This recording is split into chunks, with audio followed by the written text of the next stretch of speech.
இடம்பொருள் நேயர்களுக்கு வணக்கம். தமிழும் சரஸ்வதியும் சீரியலை பொறுத்த வரைக்கும் இப்போ தான் வந்து அதை பார்த்து ரெகுலராக பார்த்துட்டு இருந்தவங்க எல்லாருமே ஒரு பெருமூச்சு விட்ற மாதிரி கதை போகுது.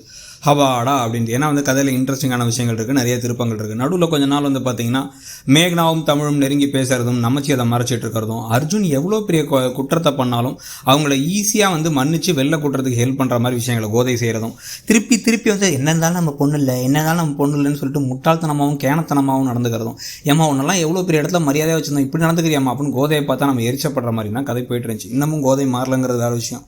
போன வாரம் தான் வந்து அர்ஜுன் அவ்வளோ பெரிய குற்றத்துலேருந்து வெளில கொடுத்தாங்க. திருப்பி வந்ததுக்கப்புறம் அவர் என்ன பண்ணார், திருப்பி வந்தோடனே இவங்களை வந்து தீவிரவாத கேஸில் உள்ள உடிச்சு போடுறதுக்கு ஹெல்ப் பண்ணார், தமிழை ஆள் வச்சு அடிக்கிறதுக்கு ஹெல்ப் பண்ணியிருக்காரு. இப்போவும் புத்தி வரல அப்படின்னா வந்து கோதை மாதிரி ஒரு மோசமான இரிட்டேட்டிங்கான கேரக்டரை வந்து நம்ம இந்த சீரியல் வரலாற்றில் பார்க்க முடியாதுங்கிற மாதிரி தான் போயிட்டுருக்கு. நடுவில் அந்த கேரக்டர் வந்து ராகினி தான் எடுத்திருந்தாங்க. ராகினியை பார்த்தா தான் வந்து மக்குன்னு தோணும்.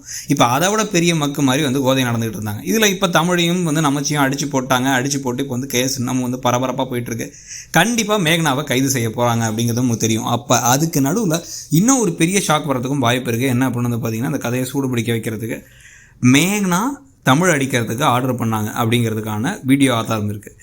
அதில் வந்து நமச்சிக்கு ஏதோ ஒன்று ஆயிடுச்சு அப்படின்னு வச்சுக்கோங்க. அந்த சமயத்தில் திடீர்னு இப்போ வந்து இவனுங்களே சேர்ந்து இந்த அர்ஜுன் அண்டு கடிவதெல்லாம் சேர்ந்து மேக்னாவை போட்டு தள்ளுறதுக்கு ஏதாச்சும் ஏற்பாடுகள் பண்ண, அவங்க வந்து உயிருக்கு ஆபத்தான நிலைமையிலோ இல்லை வந்து அவங்க உயிரே போயிடுச்சு அப்படிங்கிற நிலமை வந்துச்சு அப்படின்னா அந்த பழி சரஸ்வதி மேலே விடுறதுக்கான வாய்ப்பு இருக்குது. ஏன்னா சரஸ்வதி தான் கழுத்தை நிறுத்தி உனக்கு கொல்லாமல் விட மாட்டேன்னாங்க. ஸோ இப்போ கடைசியில் ஒரே கல்ல ரெண்டு மாங்க, மேக்னாவும் இறந்துட்டாங்க. அந்த கேஸ் பழி வந்து இப்போ சரஸ்வதி மேலே வந்துருச்சு. மொத்த பெரிய சொத்துமே வந்து கழிவதன் கையில் வந்துருச்சு. அவர் சென்னை பகுதியை வந்து அதை வந்து அந்த சென்னையில் இருக்க ஃபேக்ட்ரியை அர்ஜுனுக்கு கொடுத்துறது அப்படின்னு சொல்லிட்டு கதை போகிறதுக்கான வாய்ப்புகள் இருக்குது. ஸோ அந்தளவுக்கு பெரிய பெரிய ட்விஸ்ட் வந்து கடைசியில் தமிழ் எந்திரிச்சு வந்து அது எல்லாத்தையும் கேஸை சால்வ் பண்ணுற மாதிரி கதை போகுமா, இல்லை எப்படி போகுதுங்கிறத பொறுத்து வந்து பார்க்கலாம். நீங்கள் என்ன நினைக்கிறீங்கிறத சொல்லுங்கள். இடம்பொருள்